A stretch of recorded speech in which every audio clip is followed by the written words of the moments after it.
on se retrouve aujourd'hui pour une nouvelle vidéo et aujourd'hui on se retrouve pour un mini challenge que je vais me lancer cette année. Enfin non, cette année, de mars de cette année jusqu'à mars de l'année prochaine. Donc sur un an. J'ai décidé de remplir une carte du monde que je vous affiche juste ici. Et j'ai donc choisi les 12 premiers pays de cette année afin de pouvoir remplir cette carte avec vous chaque année. Ça m'est venu parce que de base mon chéri m'offre des livres, enfin pas toujours, mais il m'offre des livres d'auteurs que je n'ai pas validés, enfin de nationalité d'auteurs que je n'ai pas encore validés plutôt. Et j'ai trouvé ça assez sympa de le faire avec vous, parce qu'en réalité j'en ai pas validé tant que ça encore. Il y aura peut-être des relectures du coup, par exemple pour le Groenland, je pense pas que je vais retrouver un livre d'un auteur qui vient de là-bas. Donc c'est pas très grave, mais ouais, j'ai très hâte. Donc j'ai choisi les 12 premiers pays en fonction de ce que j'ai dans ma palle. Donc pour l'instant, je n'ai rien acheté pour valider cette carte. Et j'ai très hâte de pouvoir commencer parce que j'ai pas choisi forcément des pays les plus faciles, c'est-à-dire la France et les États-Unis et l'Angleterre me concernant. Donc pour l'instant, ils ne sont pas dans cette liste et j'en suis plutôt contente. Donc on va commencer tout de suite avec le premier pays qui est la Corée du Sud. Et j'ai choisi pour ça Pachinko de Min Jin Lee. Alors c'est un livre qu'on voyait partout à un moment, en tout cas moi je le voyais partout. Donc il m'a très vite intéressée. J'ai pris la version un peu brillante. Il y en a une autre qui est un peu plus classique. Je vais vous lire le résumé, parce que je vous avoue que je m'en souviens pas beaucoup. Depuis les années 1930, dans un petit village coréen, la jeune Sunja se laisse séduire par un riche étranger. Enceinte de cet amant déjà marié, elle est confrontée à un choix. Devenir sa seconde épouse, l'épouse coréenne, ou couvrir sa famille de déshonneur.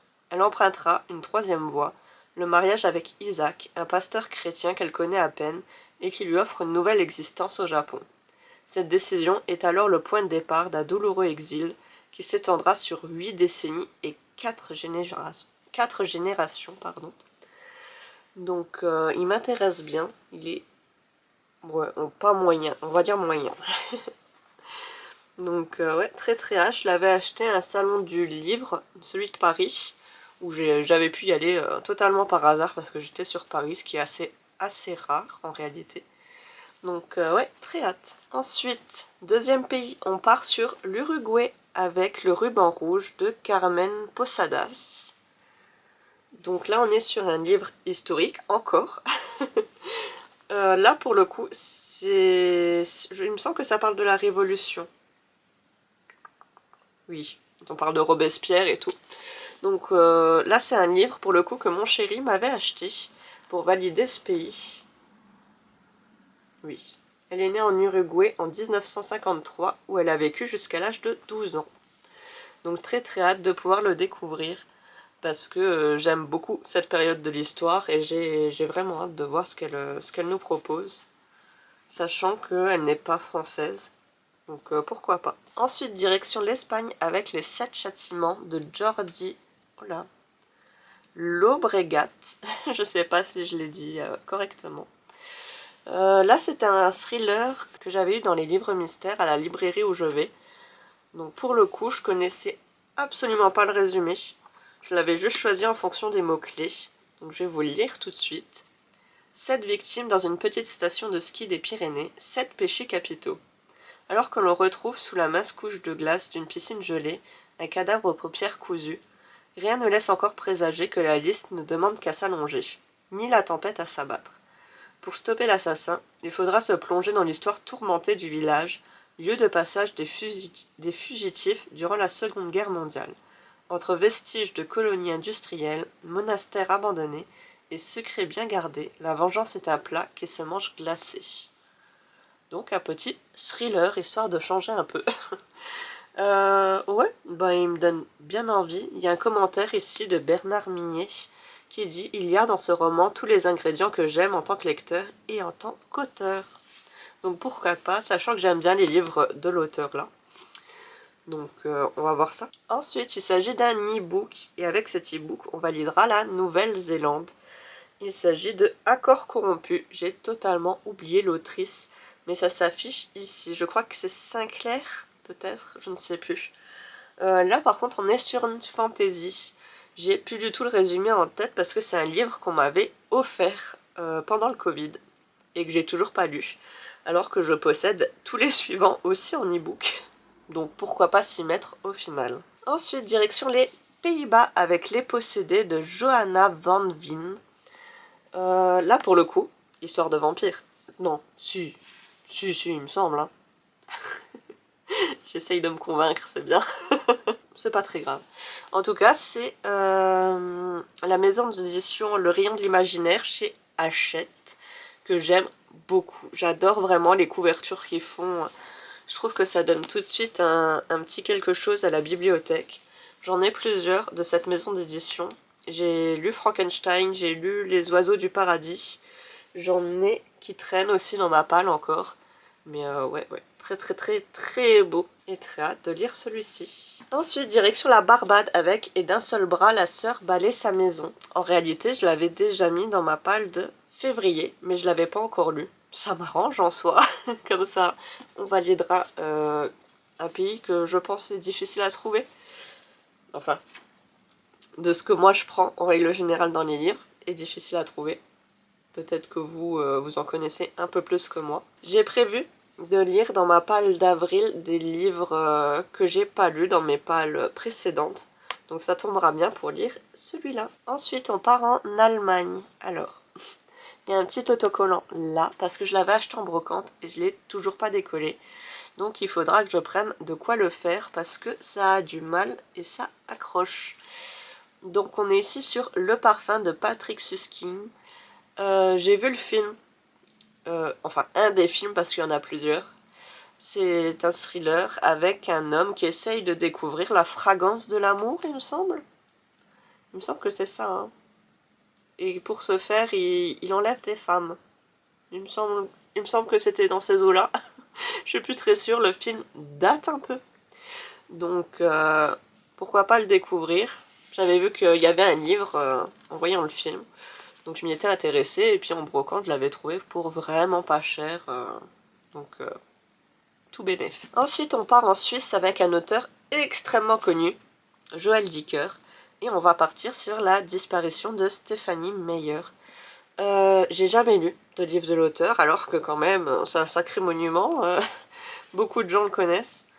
C'est un de ses livres les plus connus aussi. Aussi acheté en brocante, la même que Le Parfum d'ailleurs. On peut le voir, là il y a encore une étiquette que j'ai mal enlevée.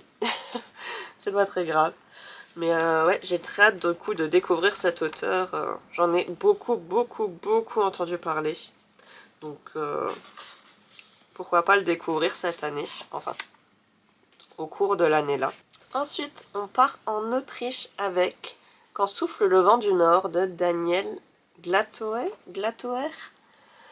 Là, c'est mon chéri qui me l'avait offert aussi pour valider un pays que je n'avais pas. Je vais vous lire le résumé parce qu'il est très court. Un homme et une femme, ils ne se connaissent pas, mais échangent des mails, jusqu'à devenir accros, jusqu'à ne plus pouvoir se passer l'un de l'autre sans se rencontrer pour autant.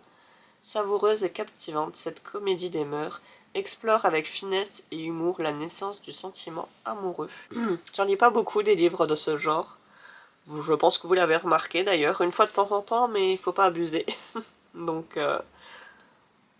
ouais, ça changera un petit peu. Ensuite, direction l'Écosse avec un livre qui a rejoint ma palle tout récemment. C'est La fille des tempêtes de Lauren Hamilton Murray. Très hâte. Franchement, je vous l'avais montré, je vous avais dit que la couverture m'avait tapé dans l'œil et que je l'avais vue sur la chaîne de Rêve ta vie en lecteur peut-être. Par contre, ce qui m'inquiète, c'est qu'il n'y a toujours pas de suite. Donc j'ai un peu peur que cette saga ait été abandonnée. Mais on verra bien. En tout cas, on nous marque l'incroyable premier roman de Lauren Hamilton Murray, le nouveau souffle de la romantaisie. On verra ce que ça donne, mais j'ai beaucoup d'espoir pour lui. Ensuite, direction l'Australie avec un pavé. L'Empire du vampire de J. Christophe. J'en ai tellement entendu parler. Mais ouais, c'est quand même un sacré beau bébé. Un peu lourd aussi d'ailleurs. Mais ouais, j'ai très hâte de découvrir ce roman, sachant qu'ils sont tous dans ma palle. Donc il est peut-être temps de s'y mettre. J'ai eu le dernier il n'y a pas très longtemps. Donc pourquoi pas. Je sais qu'il y a quelques illustrations dedans. Après, je ne sais pas si elles spoil. Aucune idée. Mais pourquoi pas se lancer enfin dedans. Un peu peur de la petite bricasse, mais il faut y aller de temps en temps. Et le dernier livre, donc, on part au Japon avec La leçon du mal de Yuzuki Kishi. Là, pour le coup, j'en ai aussi beaucoup entendu parler, mais je pense que c'est parce que j'avais lu un manga du même genre, ou alors c'est une adaptation, aucune idée, je me suis toujours pas renseignée. J'ai peut-être pas envie de savoir, vu que j'ai lu le manga il y a quand même très longtemps, mais on verra. En tout cas, je vous lis le résumé. De l'avis de tous, Seiji Asumi est le professeur le plus charmant et le plus charismatique du lycée Shinkogakuin de Mashida. Adulé par ses élèves, admiré de ses collègues, le jeune homme est fin, drôle, toujours prêt à combattre les injustices, maître dans l'art de dénouer les conflits.